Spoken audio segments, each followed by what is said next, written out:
everyone. It's really a pleasure and an honor to be here with Coach Lane Evans. As you've heard in the intro, he has an amazing resume and background, great experiences in tennis, and really an honor to have him on the podcast. Lane, how have you been? Good, Mirban. Thanks for having me. It's a thrill to be here. I've listened to many of your podcasts and enjoyed them a great deal. A lot of my colleagues and friends have been on, and it's a great opportunity for me. Thank you. Oh, thank you, Lane. You're too kind. And it's amazing what you've done in particular.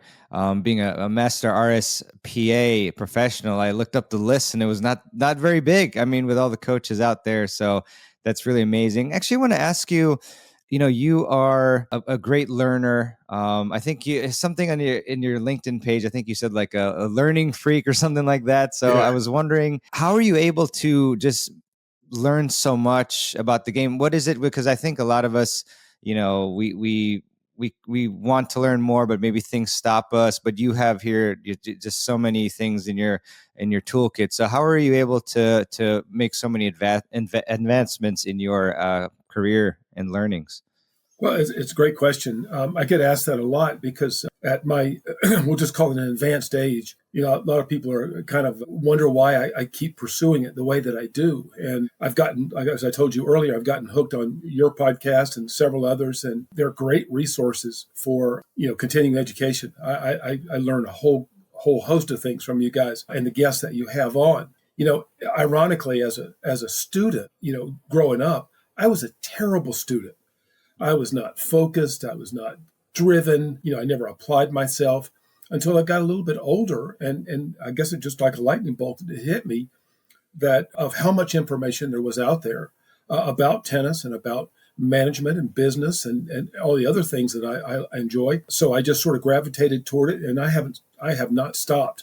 I continue to educate as often as I can. I just had conferences over the last 3 straight weekends in Atlanta, Charlotte, and Pinehurst. So I've been kind of all over the place still, even though we just moved back from Oklahoma and I'm to North Carolina, and I'm trying to put my house together, but I still fit the education in wherever I can. Wonderful. Well, I really like your background. So it looks like you're doing well with putting the house together so far. So Lane, can you share how you first got into tennis and what inspired you to pursue it as a career? Yeah, I grew up a public parks kid. I was introduced to it by my mother, who wasn't a tennis player. She just took me down to watch some matches one day, and I liked it.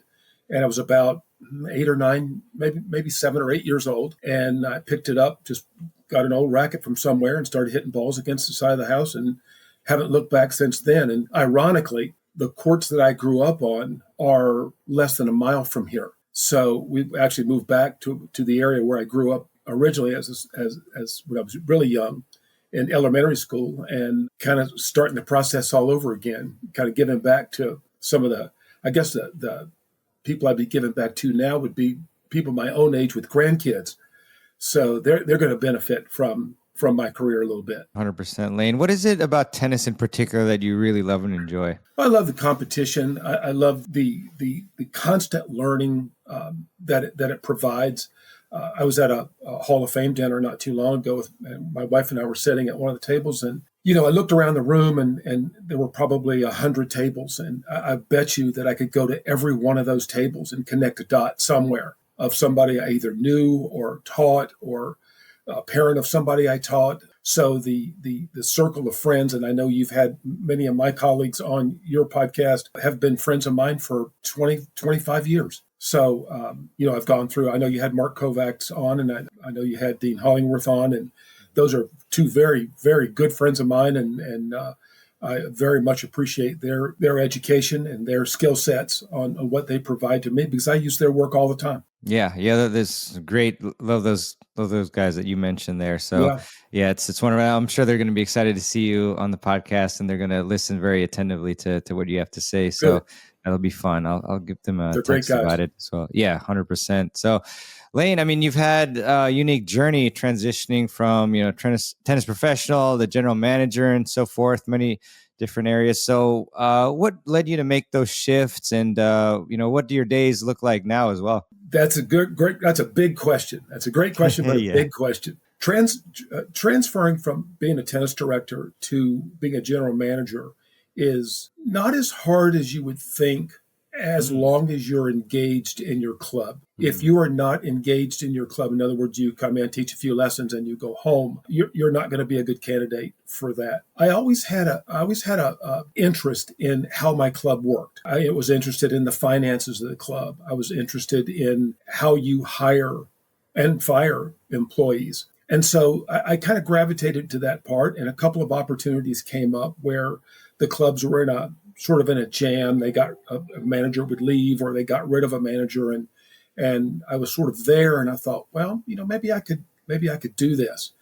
And so I got a couple of interim positions that worked out, and then I progressed still as a tennis professional, but higher in the management side of it. And then I ultimately I went on to work at a club in Northern California that was a monster. It was well over 100,000 square feet, multiple fitness areas, multiple workout areas, a full service restaurant, a styling salon, massage services, group exercise program. I had over 100 employees under me at one time, and 5,000 club members. Man. So, and a corporate membership structure.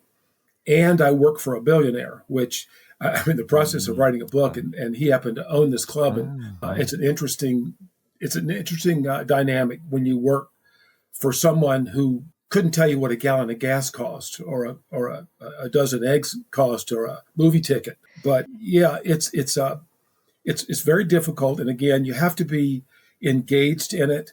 I was telling somebody the other day in a conversation about club management that you have to know how everything works. You can never make an employee do something that you have either never done or don't know how to do.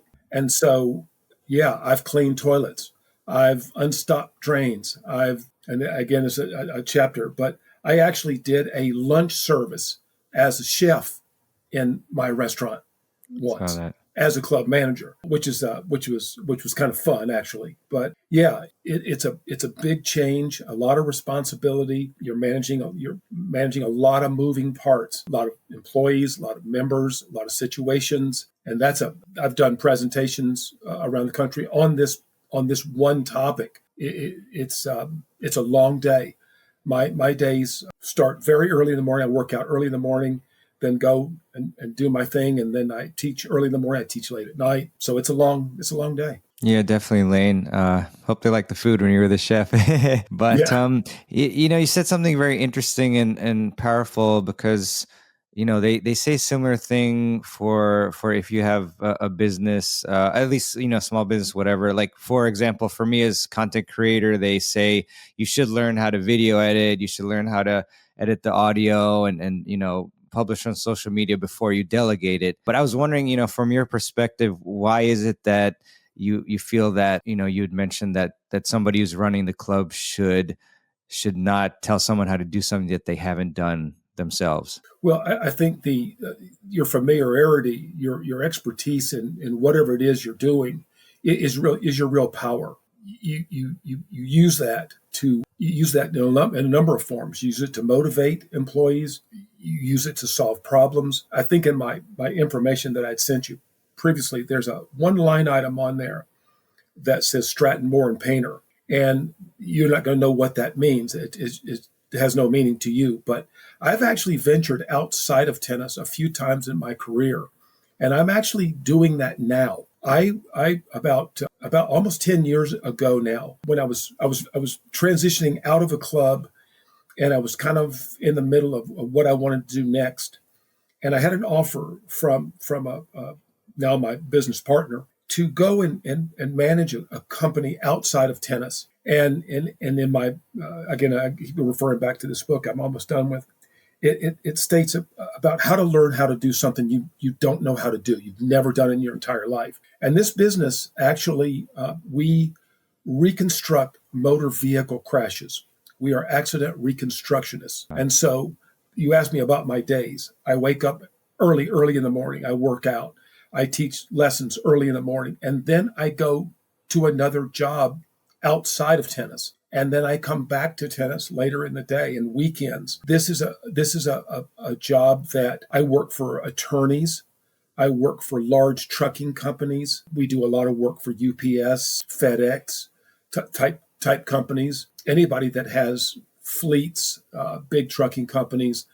We have the tools to access modules from vehicles. We do vehicle inspections. We testify in court. I was in Oklahoma last week at a trial. So a little bit of everything. You would never think in a million years that someone who teaches red ball tennis would go and testify in a murder trial. You just don't put the two things together.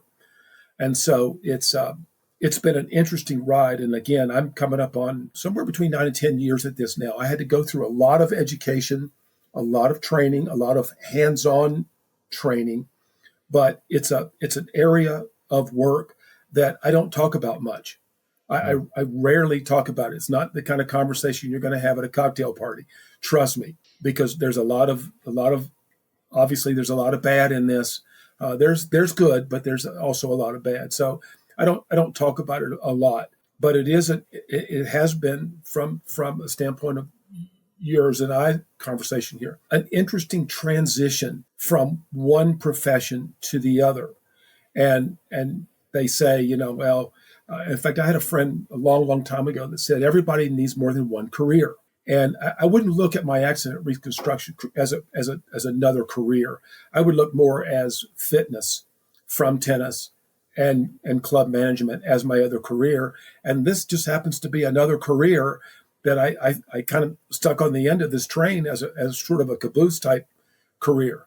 I wasn't sure how I would do at it. It was very nerve-wracking initially because in this business, I can't be wrong. I don't get to guess. You're only seeing one side of my wall, but if you were to see the other side of my office, it's full of books. It's full of calculation manuals and different crash dynamic books. There's a formula for everything. The ironic part of this is that, as I said earlier, when I was young, I was a terrible student. And I hated math. And now all I do is math. That's all I do. And momentum equations and time distance equations. So yeah, I guess that's my ultimate payback. That's very interesting. But and it do you has think? been very good. Sorry. I'm sorry. It's been very good career though. It's still going and it's been an interesting ride. Love to hear that. Do you apply any things that you've learned or systems or anything like that from that job that's totally different from tennis to your tennis career? Great question. I was kind of hoping you would ask me that. And here's the great comparison. If you go out and you buy a pickup truck and you put oversized tires on it, if you take big monster tires and you put it on the truck just off the lot, you actually void the warranty of your truck because now you've moved the center of mass from your truck higher, which makes your truck unstable now. And so when I'm working with tall tennis players, this is one of the things I always talk about, your center of mass. I talk about your center of mass is much higher than an average player. You're 6'5". It's going to be higher. You're going to have issues with this. So this is why when I work with taller players, I focus on staying lower and utilizing lower and positioning themselves so that their contact points are much lower, because tall players will stand up and drop the racket head down and try to make contact around their knees, which is not where they're powerful. So I always work that way. So I use it all the time. So it is a crossover. Very interesting. Actually, on that topic, to dive a bit further, I'm curious how to adjust, the player in terms of like how low they should be, like how about, should a shorter player be, low, like not as low or not bending as much as a taller player? Like, I'm just curious about how you handle different heights. Well, I'm short. I'm relatively short. I'm 5'9"ish, and so I'm not real tall. But I think that it's kind of all relative. I teach a contact point that's going to be somewhere around waist height, in front of their body or in front of their step, depending on what type of game you have, whether it's angular or linear, with the racket as parallel to the court surface as I can get it. And so that visual there is what I'm going to work with, regardless of whether you're short, medium, or tall. And obviously, the tall player is going to have a little bit more difficulty with that, getting that down. Because I always talk to players, and I was going through this yesterday with a couple of lessons, what I call the order of power. And the order of power is legs, core, and the arm and the racket come in a distant third. They're simply going to follow what the body's doing. And I got this from, Dean, and I got this from Mark. I got it from my TPI training with the Titleist Performance Institute. Tennis, just like golf, is a very lower extremity driven sport. Position is everything. If you have good position, you can make good shots. And this is where I live. This is exactly where I live on a tennis court, or when I'm training a golfer. It's never failed me by going this direction.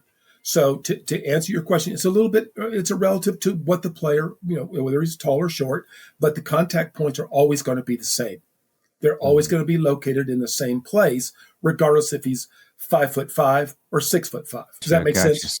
Yeah, no, it makes total sense. I mean, oftentimes, Okay. when I see technical inefficiencies with my strokes, I try to remind myself to use the legs core first. I often tell players hips and shoulders should go, and then the racket will follow it. So definitely makes a lot of sense. I mean, kind of to that point, maybe that's the answer, but I mean, you've obviously worked with players at all levels. So I'm curious, from your perspective, what are the most common mistakes that you see amateur players making, and how can they improve upon those? Great question, Mirban. Two of the things that I basically, aside from this positioning issue, and I'm not sure if I thought of it or I don't think I've ever heard any tennis pros use these terms, but I use the term vertical and lateral disconnect. And a vertical disconnect is going to be where the player sets himself up. We'll use a forehand as an example, and comes around. Positioning may be pretty good. They get just short of contact, and then they look up to see where the ball's going to go. So when they look up, their center of mass, they vertically raise up, and one of two things is going to happen. Either they're going to come over the top of that ball and knock it in the bottom of the net, or they're going to get under this ball and hit it to the back of the fence. In any case, they've come in vertically to this shot, and that's where I see most of the issues. That's where mishits come from, where they look up, because the ball doesn't know what these players are doing. The ball's not going to chase you around and find your racket face center and then allow you to hit it if you're moving around. So you have to be down, keep your center of mass low, and then swing through this ball. And again, just like most tennis pros do, I always tell them to hold a count of maybe 3 or 4 balls in a row, and then they can recover and go back for the next shot. On the lateral disconnect, it's kind of the same thing, except when they come around to hit the forehand, the left, we'll say right-hander, the left shoulder opens. It opens up too early. And so now, when they come around to make contact with this ball, they're facing off somewhat to the left, but they're trying to hit the ball straight. So now we have a lateral disconnect where the body's going one way and the ball's going the other way. And so that's another area. So what happens is essentially the wrist and the grip get to this ball first, and the racket face doesn't get there first because the racket face is trailing behind, trying to figure out what you just did with your body, which is now going off toward a side fence somewhere. So again, going back to what I said earlier, positioning is everything. You've got to get yourself set up. You've got to get yourself turned or rotated. And then you've got to hold that position as you hit through this ball for 2 or 3 shots, and then 2 or 3 contacts, and then you can recover and go back for the next ball. It's well worth the wait to have the quality of shot than to run out there and then just sort of slop this shot forward as you're trying to race back to the center and not finishing one before you do the other, before you start the other. Yeah, that's really good stuff. I know when you had Dean on, I've talked about this, and it comes from, and Richard Woodruff is another really good resource for this. They talk about, stopping and starting, deceleration and acceleration, and how to make that turn when you go back. So if you're running out for a wide forehand and you just kind of haphazardly load it up, and then just slop at it and then try to run back to the middle at the same time, you're never going to be efficient in that. That's never going to be efficient movement. You go and you finish it, and then you turn, and then you go back. Yeah, thanks, Lane. That's really good stuff. I remember having both a conversation and even a lesson with Vesaponka, who's a great coach out at JTCC, Junior Tennis Champion Center in Uh-huh. College Park, Maryland. And so with the vertical disconnect, I mean, that was like the main thing that he stressed to me after he saw me, play a bit. And it just, the other day I had a 40 plus 5-0 match and, just shanked it. And I realized, hey, I'm looking up too early. So that's the vertical disconnect there. But I And haven't heard if you have a others use. semi-Western or a Western forehand, Yeah. it's even more problematic. Oh yeah. Yeah, 100%. So yeah, I mean, this is great stuff here. Definitely gonna keep these in mind. In terms of injuries and training, I mean, you've endured a lot, some multiple injuries as well, and surgeries and so forth. So, I mean, how have these challenges, which are not easy at all, shaped your approach to coaching and training? Well, yeah, that's another big question with a big answer. I'm like Norm at Cheers in the orthopedic offices and the surgeries. They know me by name in there. But I've gone through quite a bit. It started when I was probably between 35 and 40, starting to play senior tennis. I had two Achilles tear in twos, left and right. Ooh. Then later on, I had two knees, and then two hips. I had Wow. rotator surgery, and then another one that was a problem I had with a lens replacement on my right eye, which was really scary. But one of the main answers that I give pros with this, and I know that many of your guests have said the same thing who were in the tennis fitness business. Number one, you got to protect your body. You have to protect your body.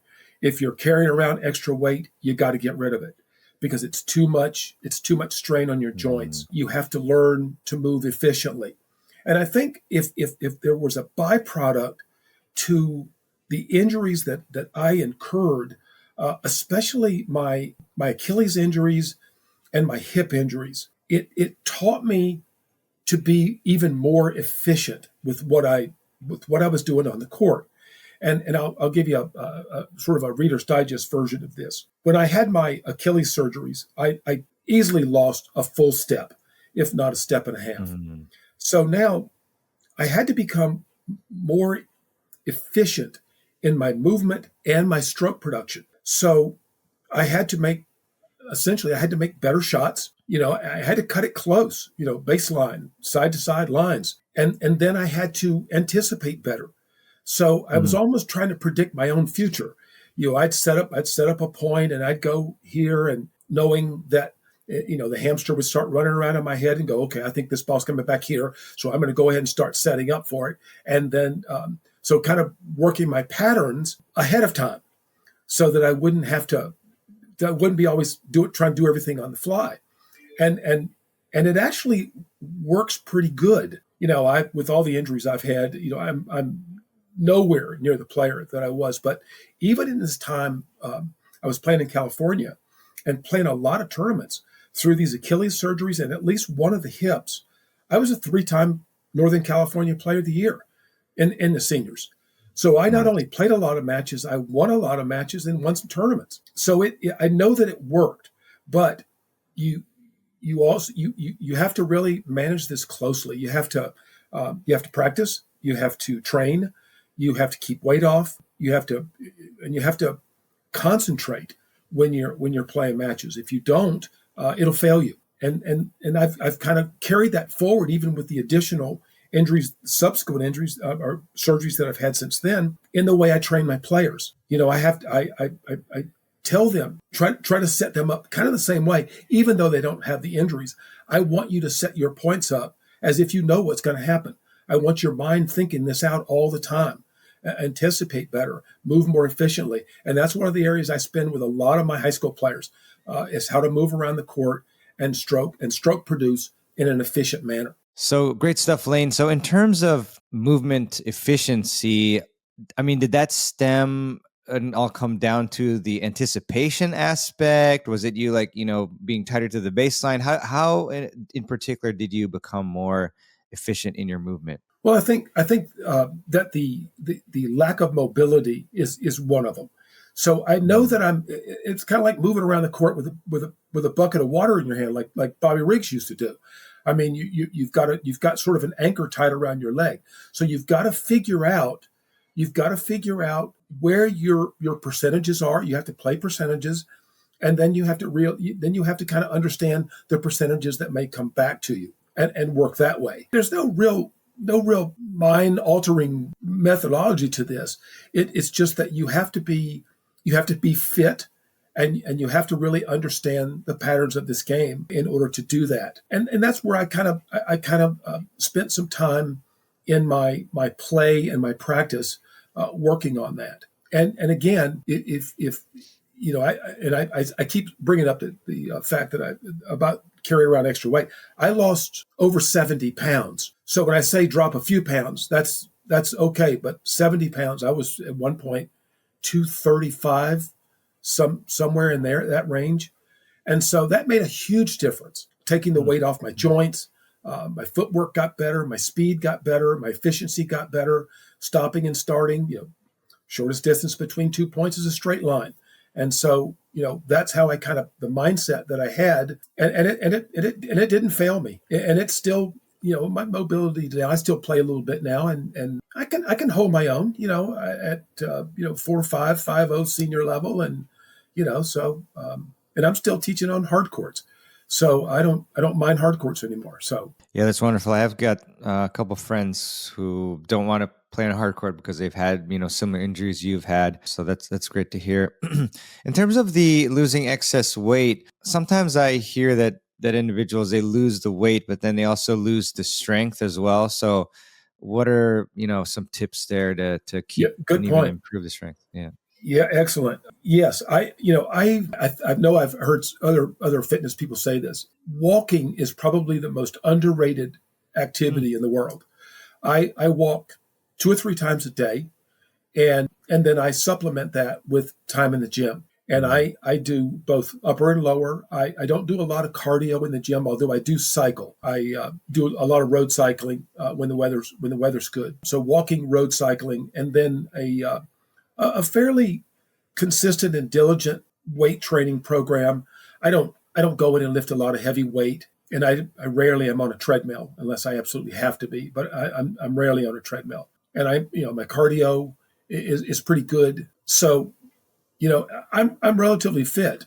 Wintertime is when the weather's not great, is a little bit a downtime, but come Mhm. summertime, I feel pretty good. So I'm supplementing a lot of different activity and incorporating that into my tennis. Great stuff, Lane. Yeah, it's really nice to see you, exercise a lot, keeping yourself healthy like that. I know it's kind of a tough question because, a lot of answers that I get, which is totally understandable, is like it depends on the individual. But I guess generally speaking, with the average 3.5 to 4.5 tennis player who maybe has one or two USTA matches a week and maybe one or two practices a week, I was wondering, what sort of strength training and maybe, I mean, you could include all fitness training, but like what type of fitness, weekly schedule would you suggest? I mean, in terms of like in the gym, I know some people say full body for efficiency and whatnot, especially with the limited time versus like a split, upper lower and so forth. But yeah, just any general thoughts on how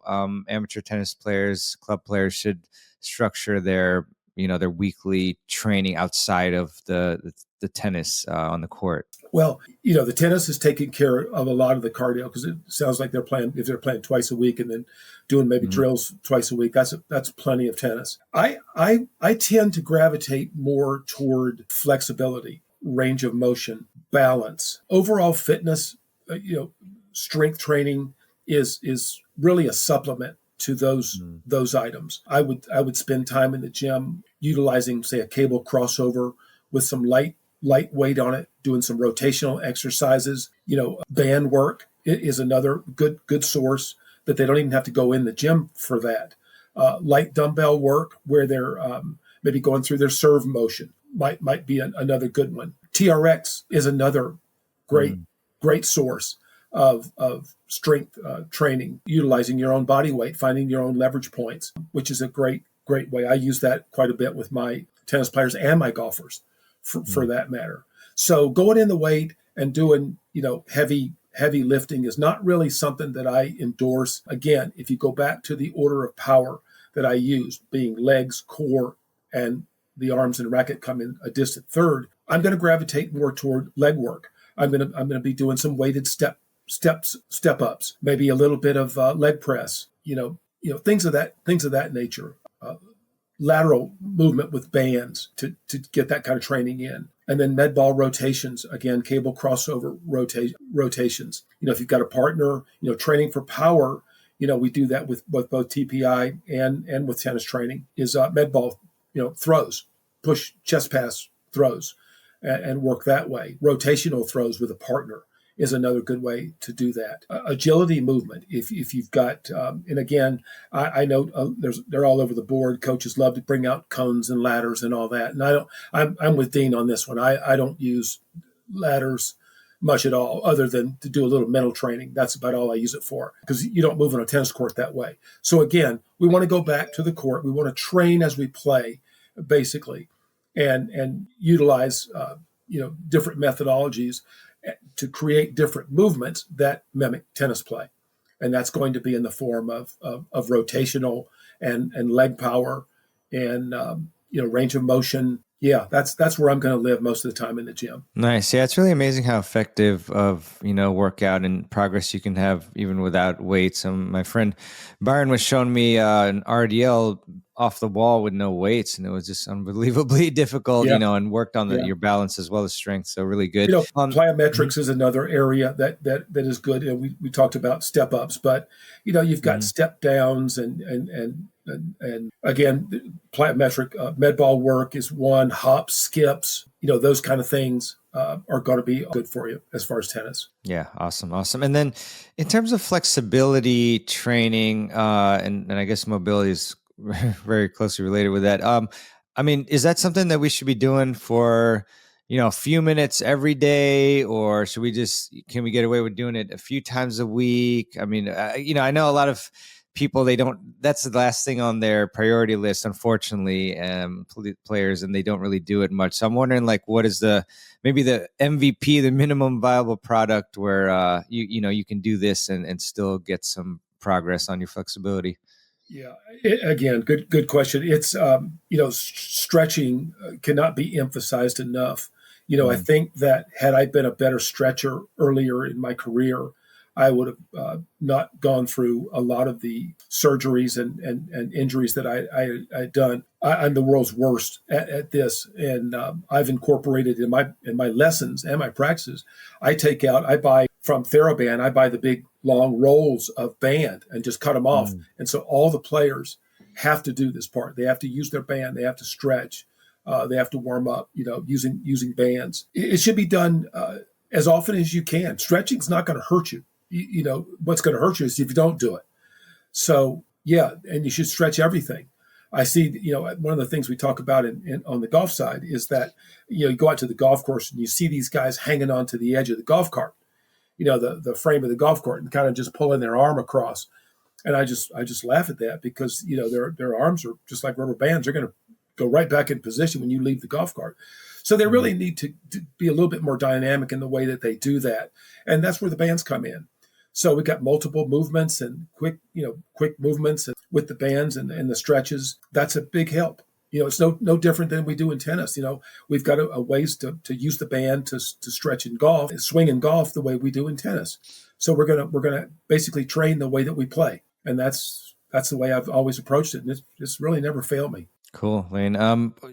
Kind of a maybe more technical question, but you mentioned that you buy a big roll of TheraBand and cut them. So, I'm wondering, how long do you cut them? And I guess so. It's just one strip, and players just wrap it around their body, and they're able to stretch with that. Yeah, it's a roll. It looks like a big tape roll. To be honest with you, it's just a roll of 6-inch wide band, and you can get different tensions of band like you can just in the store buying regular bands, but 6-8 feet, because I have them wrap it around the net, in between the net, and then they can do their arms and they can do their 90-90s and they can do their rotations, and that's really all they need. If they want to, they can tie them together and put them around their ankles, and they can do their lateral movements that way. But it's really all they need. It's so simple.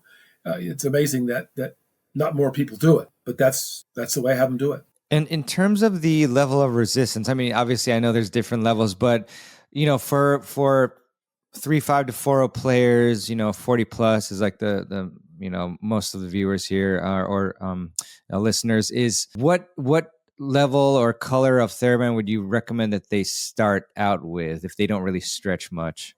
Yeah, usually Generally, red or green. Red or green okay, are the lower tensions. Yeah, and that's where got it. I usually live.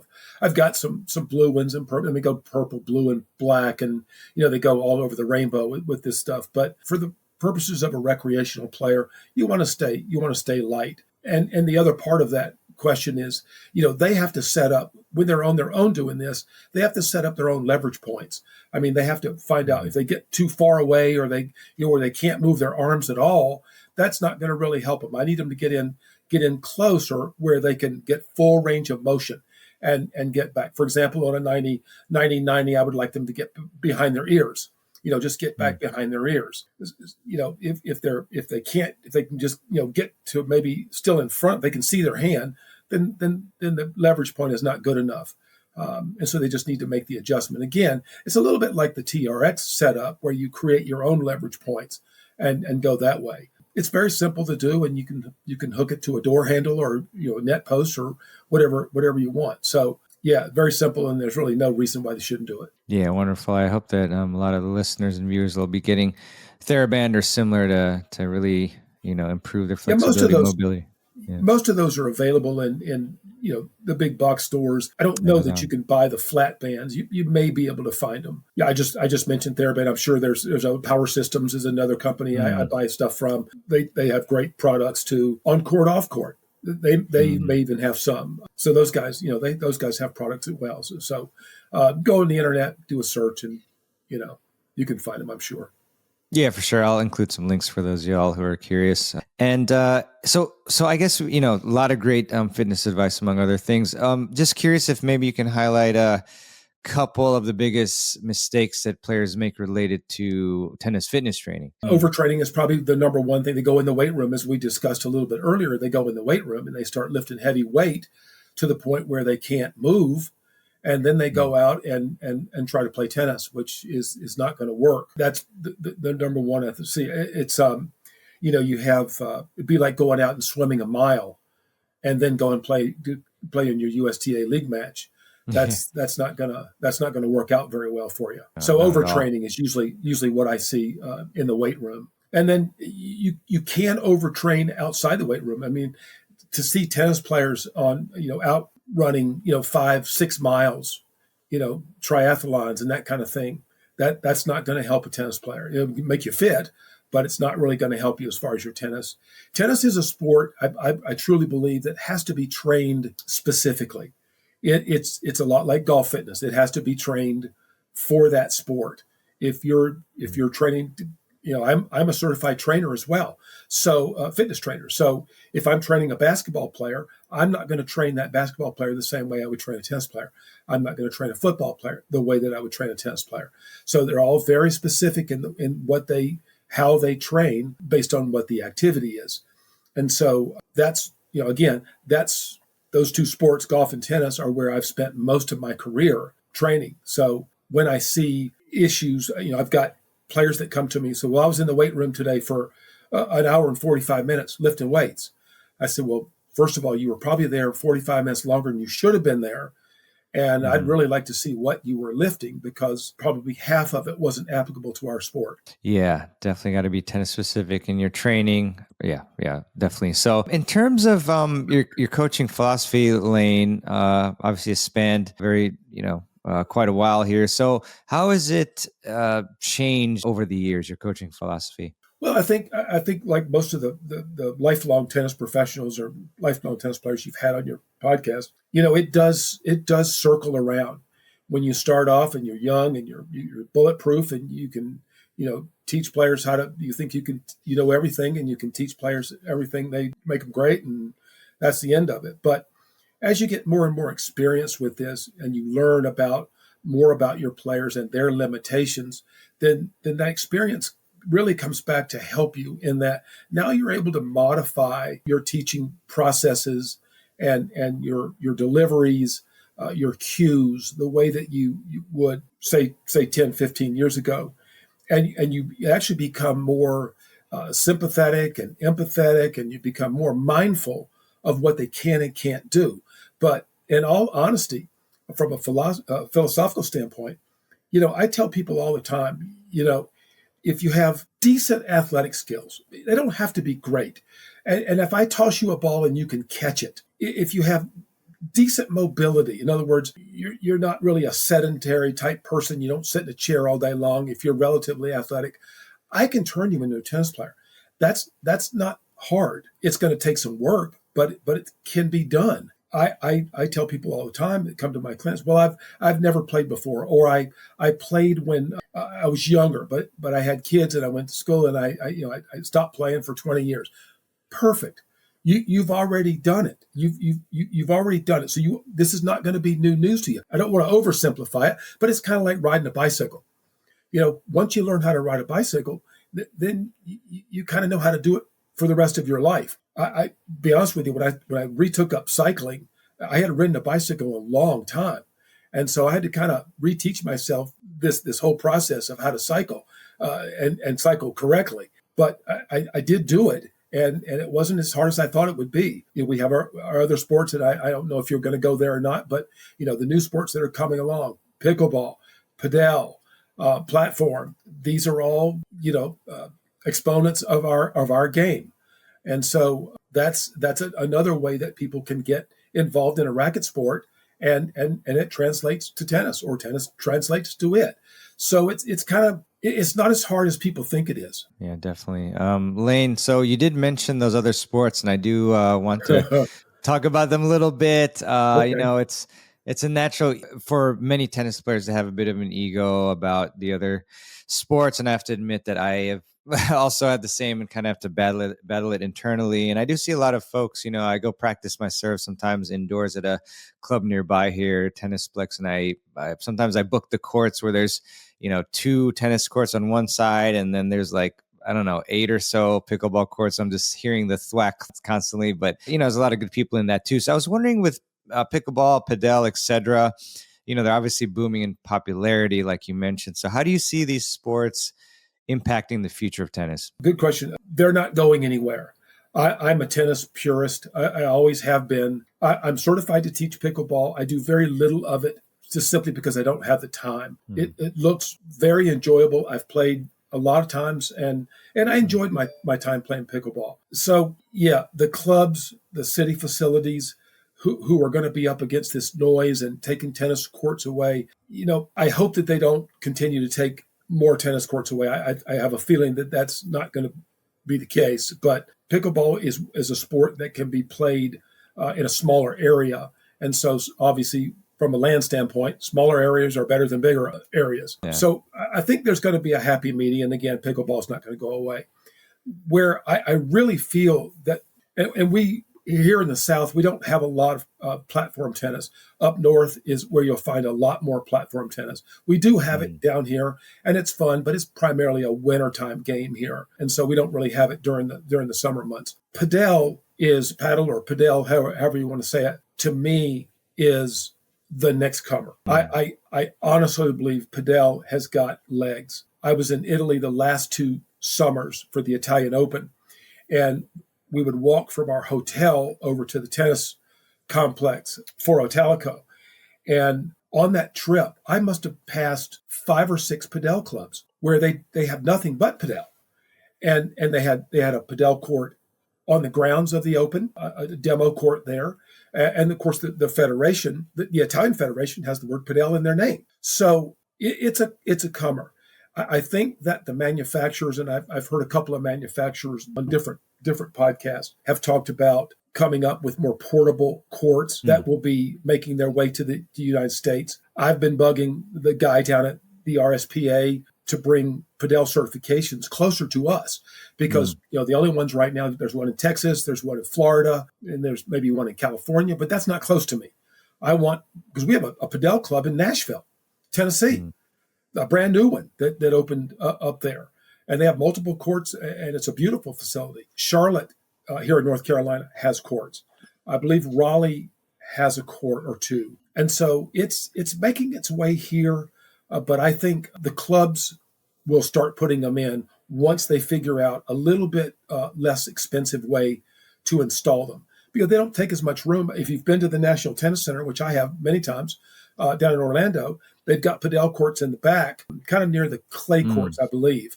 But they're building more. They're in the process of building more padel courts there, and which I think is wonderful. But I don't need them there. I need them here. So hopefully they'll start making their way around the country and be a little bit easier to have easier access to them, which I think, again, I think padel is the sleeper out there. I think that's going to be the next really, really good game. Yeah, I was talking to Padel with some of my friends because I think that they installed a facility, or sorry, they created a facility near DC Airport, and that's the first one in our area. And so there was some excitement about checking that out. So yeah, looks pretty fun. So I'm definitely thinking of checking it out soon. In terms of your book, which is super exciting, big kudos because that's never easy. But as you mentioned, you're currently writing a book and wondering. Well, we've learned I guess that it involves the billionaire you mentioned, but yeah, just wondering what inspired you to start it, and then what readers can expect from that book. It's not a tennis X's and O's book. I'll tell you that part. It's got tennis stories in it. It's got some tennis instruction chapters in it, but it's mostly a sort of a life lessons stories. A lot of them are based on tennis. I have a good friend out in Oklahoma who actually was a lady who took lessons from me. Her name is Sherry Cole, and she was the women's basketball coach at the University of Oklahoma. She's in the Women's Basketball Hall of Fame. And she recently wrote a book, and it was a great book, but it's a story book, and it's got a lot of basketball stories in it, but it also has a lot of life lesson stories in it. And this is going to be similar. The problem with writing a book, and I know you've had probably many guests that have written books. If you're writing an X's and O's book, an instructional book, it's not as difficult. You've just got chapters on mechanics of a forehand, mechanics of a backhand, fundamentals. You go on, and I think I would be able to do that fairly easy. But when you write chapters that are not specifically tennis X's and O's stories or manuals per se, the problem that writers have, and I've got many friends that have done this, you keep going back and messing with the chapters. I'll write a chapter and I'll look at it and it looks, oh, this is a good chapter. And then I'll wake up in the middle of the night and go, I probably should take this line out and move it over here. And you start messing with it. And then 1 month, Emma Doyle comes to mind. I don't know if you know Emma. Yeah, she's great. She's such a downer. Yeah, she's the downer. Yeah, she says this all the time. It takes forever to write your first book because you keep messing with it. You keep going back in and changing words and chapters and rewriting a line here and there. And so, 1 month ends up being 6 months, and 6 months becomes a year. And then all of a sudden 2 years have passed. And so I've just made it a goal this year. 2025, that book is getting done. Sink or swim, it's coming out, and I'll eventually stop messing with it. But a lot of it was motivated by my tennis experiences, people I've met along the way. Mentors have played a huge role in my progression and success in this industry. People like Coach, I'll just mention Coach Tom Parham, who lives here in North Carolina, still alive. He's written several books that he's basically given away just to give back, give back to the game. He's written a little green book of tennis, which is a great little instructional book for coaches. Coach Jim Layton, who was at Wake Forest for a number of years, he wrote a book as well. I still have that book on my case right here. So yeah, I hope it's a nice give back. And I don't write books to make money. I'm not thinking that this book's going to go platinum or zinc or tin or whatever it goes to in the book world. But any monies that are made from this book, I'll donate. I'll donate to either the North Carolina Tennis Foundation or to a cause like the courts around the ones I grew up on right down the street here are in bad need of repair. So I had this kind of idea working with the USTA to have these courts redone. And so that's where I'm hoping to to kind of go with this. But it's been a labor of love, and it's been a fun ride and some good stories. I think tennis professionals, and even if you're just a coach or just maybe just a peripheral fan of the game, you'll get something out of it because it's got a lot of motivational pieces to it too. Wonderful. And what was the date you mentioned again when you expect? Hopefully in 25. I'm hoping for Okay. probably the middle of this year. Yeah. Okay. Okay, cool. Yeah, definitely let me know when that comes out. I'm just making a note here. That's really exciting. In terms of, the working with the billionaire, I was wondering if you had any other interesting, stories or lessons from working. I was talking to some fitness people the other day, and I was trying to explain to them, and I say it this way, trying to explain to people what it's like to work for a billionaire is I don't know, me trying to tell you how a Volkswagen Beetle works. It was really an interesting journey, and I was with him for about 15 years. He was the owner. I won't give you his name, but he was a co-owner of the Seattle Seahawks.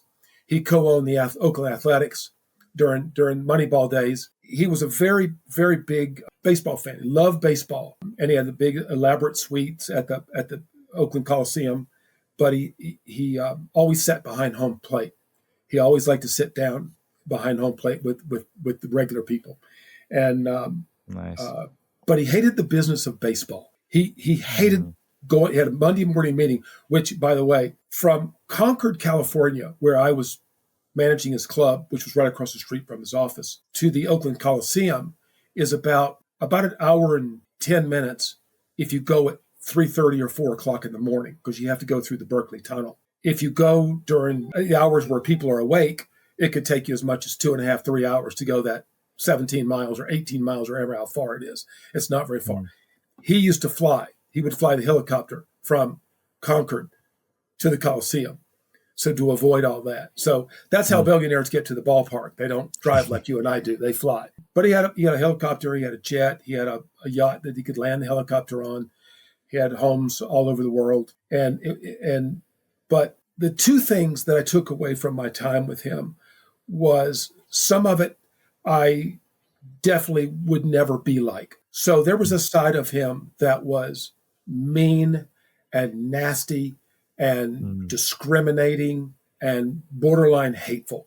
And I just did not like that side of him. And then there was the other side of him and I talk about this too, where I learned standard. I learned high standard.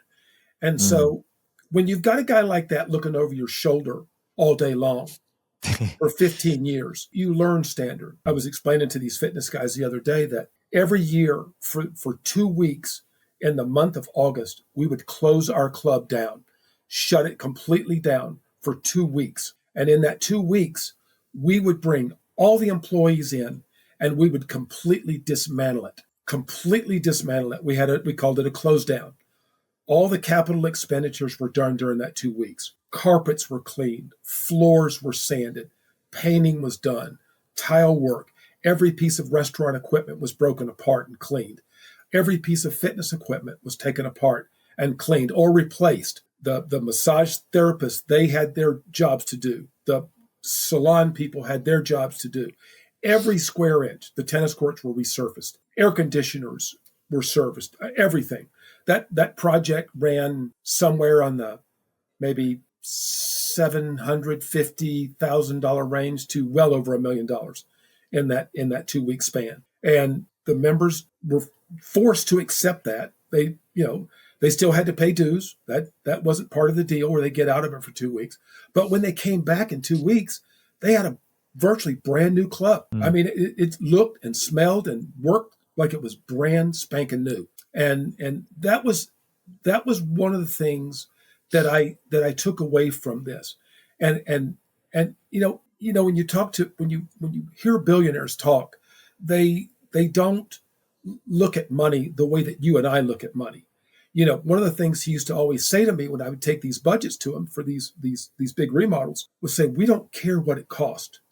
We care what it makes." So you kind of have to let that circulate through the wheel in your head and go, okay, I'm going to spend this and I'm going to have all of this dues revenue over here coming in because these people are going to be thrilled to have this. This is an easy check to write for them now because they get this.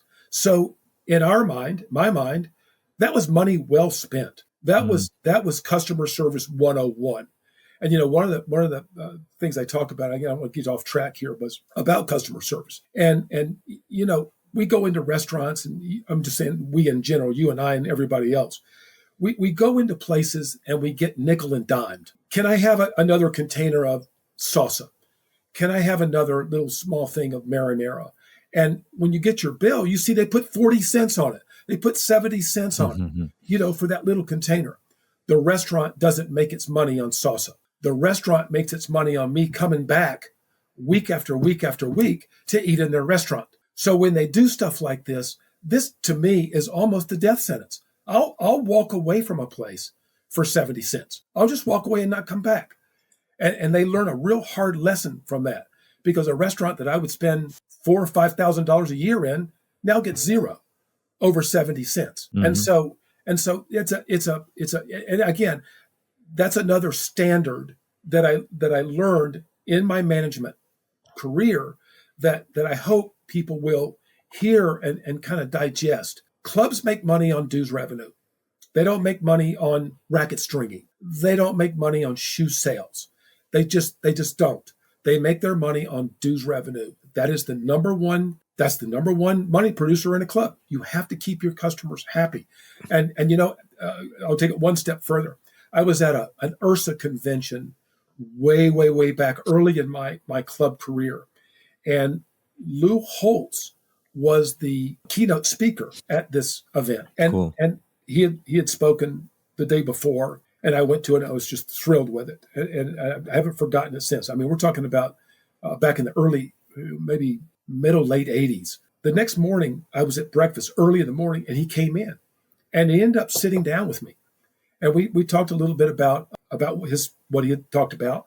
And we were talking about customer service. And in the book, I outlined a story that he told me. But one of the things he told me that I've never forgotten this was the power, what I call the power of five.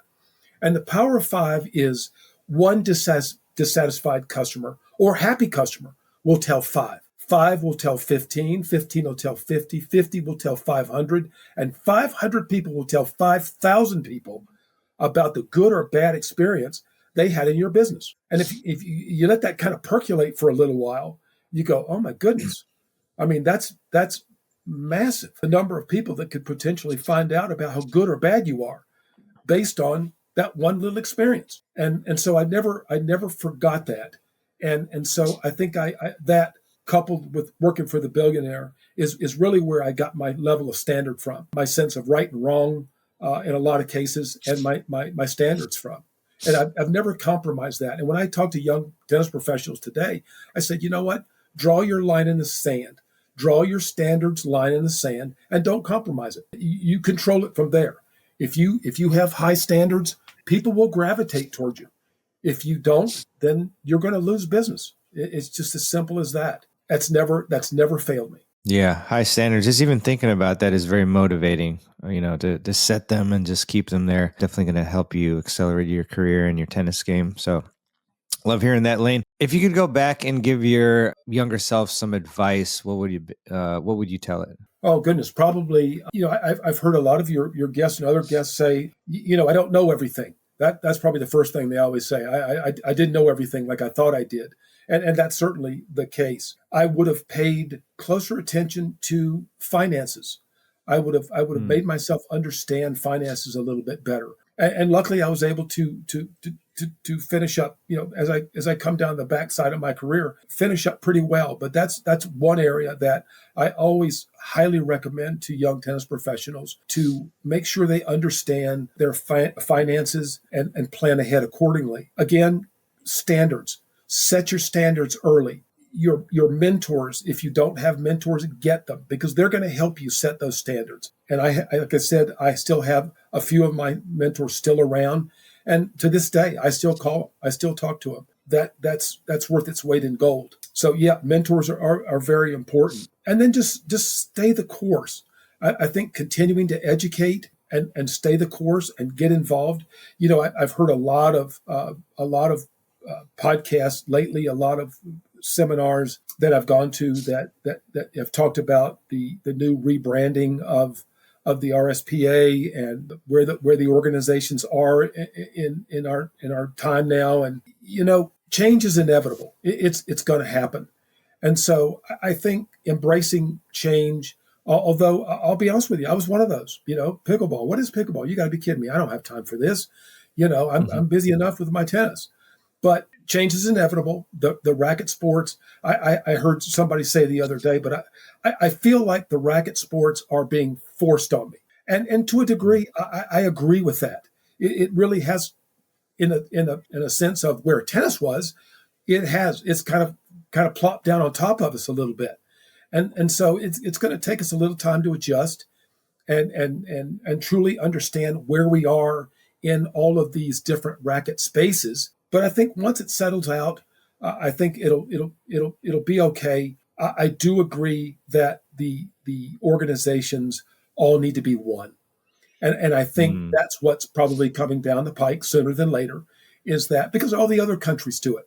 We're not doing it because they do it. We're doing it because they've done it and it's successful. Tennis Australia, the French Federation, the Italian Federation, the German Federation, the federations that they have in Europe. They're all good. I've had interaction with Canada. I've had interactions with a lot of these different federations, and they seem very well organized. They seem to have their goals, and they're clearly in place. Their standards of how they train and certify professionals is well documented, very historic in their areas, and there's no reason why that won't work here. For years and years and years, and I go back a long way in the USPTA and the RSPA and the PTR. We were so divisive with each other. It was us against them, and the USTA's up here looking down on both of these, going, this is we got to fix this somehow, but it never came to fruition for years and years and years. But now I think it's time. I think it's time, and I think it's going to happen. And I think it'll be fine. I don't think anybody needs to get all worked up over this. I think it's part of the change, and I think it'll end up being okay. We need good education to bring the next generation forward, because this new generation of young tennis professionals, with exceptions, there are certainly exceptions. They don't want to do the work. They don't want to do the work, and they don't want to spend the time, and they don't want to spend the money on this. And what's compounding that problem is that we have a monstrous supply and demand problem in this country for teaching tennis professionals.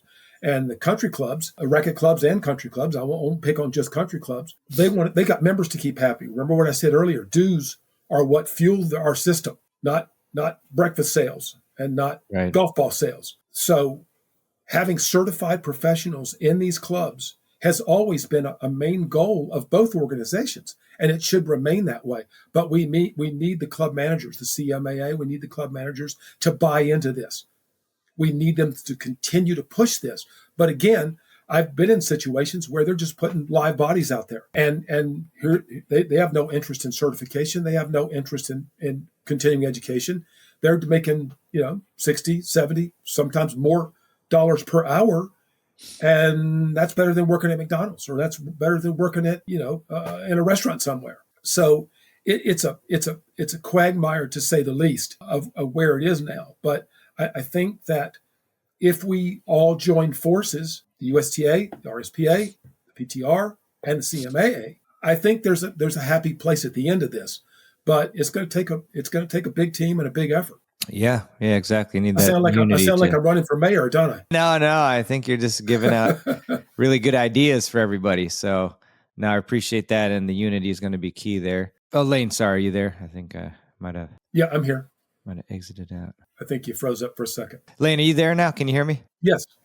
Okay, perfect. Yeah, well, don't worry, we'll cut that part out. But we got up to the through the joke you made, which was funny. So Lane, great stuff. Really appreciate all the fantastic recommendations and feedback and just everything about the industry and the tips and everything. So I was wondering, for people who just want to follow, more of what you're doing or anything like that, like, is there any sort of page or anywhere you want to direct them to learn more about you? Yeah.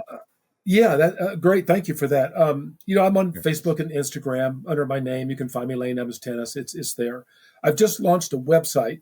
It's called LE Tennis and Golf Performance.com. LE Tennis and Golf and spelled out AND performance.com. Email is levans290 at gmail.com. And yeah, reach out. I get calls, I get emails, texts from literally all over the world from people who are asking me questions about stuff, and I'll always take time to answer. And I'm hoping with the website I'm going to be able to put some good content on there, and maybe some instructional stuff, bits and pieces of the book, and bits and pieces of other people's work, the resources under a resources section that I really like. And I'm in the process of collecting some of that. We didn't talk much about the mental part of our game, but Frank Giampaolo is a dear Mm, friend. He lives out in California. And Frank very nice. has written several books about the mental side of the game, mental and emotional side. So he's a great resource for anybody interested in those types of pathways into our game. And of course, the fitness guys I mentioned earlier are all great resources. So I hope to put my own content, put some of their content to be a sort of nice little hub for people to go to and learn from us. Awesome. That's really exciting. We'll definitely link all of those resources that you mentioned, and looking forward to checking out the website myself, Lane. So, Great. yeah, definitely. Any final thoughts, anything, that I missed that you wanted to, mention before we adjourn for today? No, not really. I appreciate the time. It's been great Of course. talking to you. I love talking tennis. You can tell I get kind of wound Yeah. up and get going once I get started. Yeah. Again, I'll close you. I'll tell you a funny story. You can put it in or put it out. I don't care. I was playing a level two national championship out in Northern California early in my senior career as a player. I did pretty well in those tournaments out there. I really enjoyed it, but I was playing one at a very historic club in Northern California, over in Marin County, over in Mill Valley, and it was a level two tournament. We had umpires and ball kids, and it was at Nice. about, God, I bet there was probably 500 people crammed in there to see this match. And we're in the locker room prior to coming around the court, and I had bought a new shirt and a new pair of shorts to wear for this match, and it was a Nike set that the shorts were, we were out of the tight high rise shorts. We were in more of the fluffy kind of pleated type shorts at that Hmm. stage. And so I had these shorts on, and I was ready to go. The umpire comes in. It was a nice lady, elderly lady who had been calling matches for years. She comes in and says, "Okay, guys, it's time to go out on the court." So my opponent goes out first, and I come out after him, and we walk out on the court, and they're clapping, and we get up to the net, and she's going to flip the coin. So she flips a coin, and I was nervous. She flips the coin. She picks it up, and says, "Okay, Mr. Evans, you've won the toss. What would you like to do?" I said, "Well, I'll serve." So she hands me the tennis balls.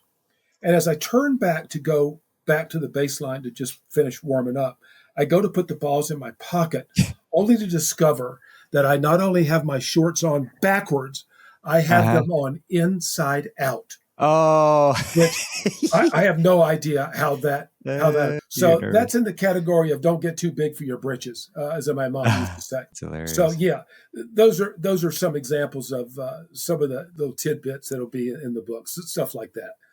But That's yeah, it's been great spending time with you. I really appreciate being able to do this, and yeah, if you ever need on me for anything, call on me. Yeah, Yeah, thanks, Lane. I'm sure we'll have you back on again. It was a pleasure to speak good. with you. I assume that you just took one ball maybe, and you didn't use the Well, pockets then. actually, I went back up. I didn't finish it. I went. She was getting ready to go up to the get up in her chair when I stopped her. I said, "Excuse me, I need to go back in the locker room for a second." And she said, "What's the matter? Do you not feel well?" I said, "Well, actually, I looked down," and then she looked and she went.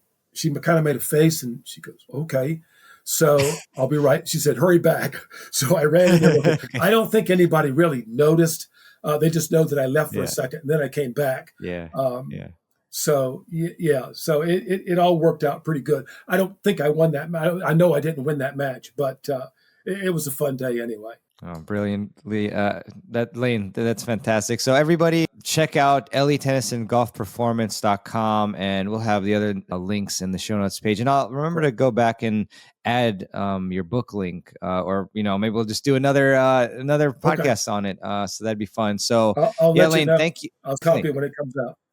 Oh, thanks so much, Lane. I appreciate that. So, yeah, again, thanks so much, Lane, for coming on. You brought a lot of great value to our audience. I really appreciate that. And yeah, have a great rest of your day. And I'm sure we'll talk again soon. Great, everyone. Thanks. I appreciate it. Talk to you soon. Thanks. You too. All right.